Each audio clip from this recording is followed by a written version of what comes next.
باز حوصلتمون سر رفت، چه کنیم؟ یه ذره مردد گفتم، یکی دیگه بگیم. باز حوصلتمون سر رفت، چه کنیم؟ ما هم تا اماممان را راه مدهند نمی رویم. فکر کنیم دانستم. اینجوریش کن تو اون فاصله. برو بریم. این شفاف سازی کار خوبیه، به شرطی که نیان بگن موجودی حساب 3 میلیون تومان ما هم باور کنیم. حق با شماست. حرف حق 2 تا حق میشه حساب واسه. جواب من. آره.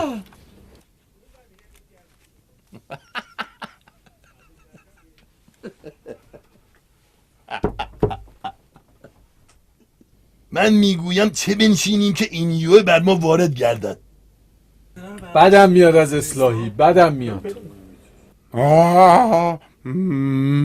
ملت میان میگن ای چرا گلوزار آبی اون قرمزه؟ اصلا داستان میشه این پرسپولیسیون.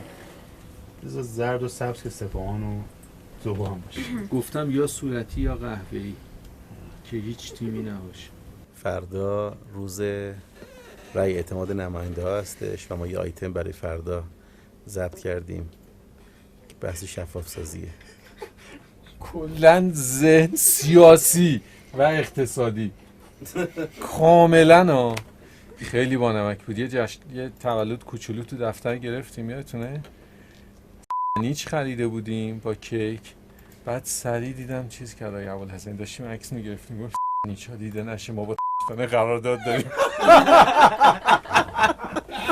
همه از زاویه اقتصادی و سیاسی. خب چه ربطی دارد؟ به سینما و تئاتر و کنسرت آزاد می باشد. یه ولی به توضیحاتی تو ورزشگاه که استوری می‌رسد بورد ممنوع میدم، باشد. بعد اونا رو نمیذاری تو استوری آره، بورد، بچه‌ها راست اشتباه میگویم. میکنن. مثلا رنگ پرچم رو حق تاکید با کرده شماست، بودن حرف چی حساب باشه. جواب من. خیر. دفعه پیش خسته شدیم که نگرفتیم.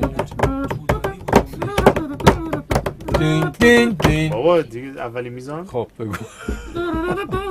نه این کوتاه بود. داریم سرپیچی میکنیم. حالا بگو. دین دین دین.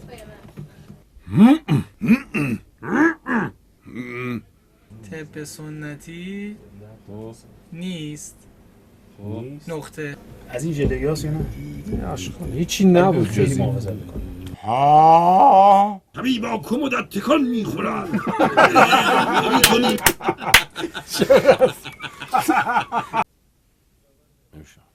بذار ببینم دوستم جان. آقای درخشی دوشنبه بعد آیتم در مورد چیه؟ این خیابون ارتش ترافیک نداشت، جمعیتش هم زیاد بود از اول. الان قدم به قدم ترافیک داره. کرجو چی؟ 60 تا آمپول ساخته. مسخره است. قشنگ به چشم دارم میبینم. مسخره است.